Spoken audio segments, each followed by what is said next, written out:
Welcome to Picture Healer channel. Today we want to do a I-Ching divination for the US-China trade war that's going on right now. Today is April 27th, and we're still not sure about the tariff situation between US and China. This trade war will affect us all, no matter where you live. So I think it's good time to turn to the I-Ching and see if we can find more information about the future. So there are two questions I will ask in this video. The first one is from the US perspective, and the second one will be from the China's perspective. So basically, we'll see if it's lucky, unlucky, or anything we need to notice. For each divination, I will have one changing line, or the transformation line. That will change one line from yin to yang, or yang to yin, and create a new hexagram. And the new hexagram represents the future or the result. First, we'll look from US perspective. The I-Ching hexagram here is number 28. It's called great exceeding or overbearing. It means greatly exceeding the limit. There's another I-Ching hexagram called small exceeding. That means slightly going over the limit. But this one is greatly over the limit. So this can be more dangerous. And this shows too much pressure. In the I-Ching, this hexagram talks about a column that's bent from too much pressure. When the column is bent, it can cause danger because the house is not stable. But luckily, it still holds the roof right now, so there's no immediate danger yet. But we see the problem here. The column is bent and the structure is in danger. And this hexagram also means unrealistic expectation. The I-Ching book talks about a dried up tree flowering in the winter. It's not natural and it will not sustain for a long time. Even though it looks nice at that moment, but it's not a long-term solution and not sustainable. This hexagram looks like a warning sign to me. It's exceeding the limit, it's overbearing, and it can cause problems later if we keep going in this direction. Now the changing line here, it's a second line. So we change the yang line to the yin line. And the new hexagram is called number 31, responding, sensing, or courtship. So this is very interesting. This hexagram is talking about romantic relationship, or dating, or attraction. And I can see the similarities between the two countries and between a couple.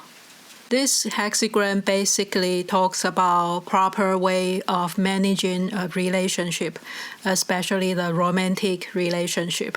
If you're being sensitive and respectful, it will bring good luck and harmony. And if you are being too forceful, rushing, or being too selfish, it will bring trouble. And in the process, there will be some gossip, arguments. And for this hexagram, it's better to be softer, to compromise, and be honest, and try to keep harmony.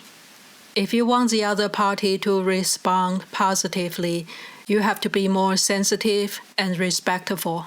And that will be beneficial for both sides, and that will be the happy ending. Now we'll look at the changing line. That's the second line, or the second yao of the number 28, great exceeding. In I-Ching, each line has some description showing the progression of the whole hexagram. Here it says, dried up branches start to grow new leaves, and an old man marries a young woman. And the interpretation is that the relationship might look odd from appearance, but there's nothing wrong during special time. It is still lucky.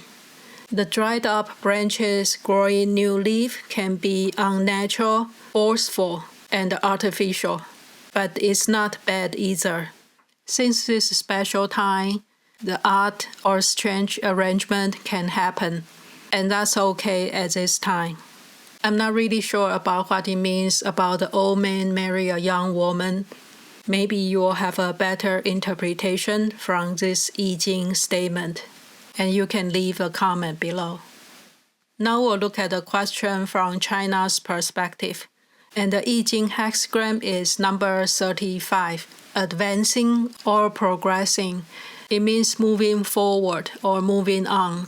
So from China's perspective, they will just move on or advancing to a new level. This is an auspicious hexagram overall. It means promotion or level up. There are still some worries and obstacles, but trust and honesty can prevent danger.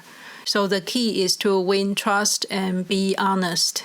And this hexagram also means meeting the king or meeting important people. That means you have chance to meet important people, and if you are agreeable, you will be rewarded. This is a lucky time to meet powerful people. You can get the help you need or get the position you like. Overall, this is a lucky hexagram, but China needs to be more agreeable and be more open-minded to get the benefit and the reward. Now the changing line is the third line or the third yao. So that's the third line from bottom up. And the yin changes to yang. The new hexagram is number 56, Lu, the journey, traveling, or wandering. This hexagram talks about the ups and downs of the traveling. And the energy here is unsettling or moving away. That means it's very unstable. And since you are in the middle of a journey and a trip, it can mean a lot of hidden danger, a lot of uncertainty, and you need to be extra careful about different situations. It's not as comfortable as staying home. It can mean small luck if you are being careful and calm during this journey. And this hexagram favors thinking long-term and slowing down when you make decisions. So don't react too quickly. Slowing down is better for you. For this hexagram, the I-Ching talks about the bird nest being burned down. The traveler watched bird nest being burned down. At first, the traveler was amused and laughed, but later the excitement can turn into sadness. Other people's misfortune can also affect you, so you still have to be very careful about your surrounding environment and be careful not to overreact. Now we'll look at the changing line. That's the third line in the number 35, the advancing. The I-Ching says, earn the trust of general public and regret will disappear. So that's the advice from I-Ching for the current situation. It's better to listen to people's voice and win their trust. That's the key to success. Too much pride and ego can cause problems. It's more important to listen to what publics need and be on their side and support them. So in summary, from the US side, it's over exceeding the limit and it can cause problems if we keep going the same direction. And it's important to manage the relationship with some sensitivity and respect. Even though the relationship might look odd in appearance, but during this special time, it is still lucky, even if it looks like an odd couple. And from China's side, China will move on no matter what, but it's their best interest to be more agreeable, to have the meeting, and keep an open mind for any negotiation. They will be rewarded if they start talking. And they will experience a journey that's unstable with a lot of hidden danger. And it's just like watching the bird nest burning down. Other people's misfortune can affect you in the end. And the advice is to listen to your people and be on their side to support them. I feel the problem with both sides is about the ego and about losing face. If both sides can be softer, more flexible, and more open-minded, that will be the happy ending, and both sides can benefit. So that's my analysis for the I-Ching divination of the US-China trade war. Thank you so much for watching and see you next time.